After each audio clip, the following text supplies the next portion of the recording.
Sa isang iglap, ang dalawang palapag na bahay na ito na puno ng alaala, naabo. Ito ang sinapit ng isang bahay sa Barangay Banwar, Lawak, Pangasinan, pasado alas 12 ng tanghali noong February 5. Dito namin noon naabutan si Ate Marilyn, kapatid siya ng may-ari ng bahay. Tuliro pa siya noon at namumula ang balat dahil sa natamong paso. Ang masaklap, ang bahay ipinamana pa ng kanilang tatay. Wala na.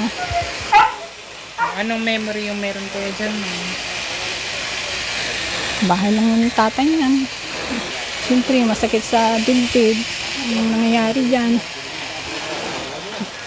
Iwan ko nga sa kapatid ko anong ginawa niya.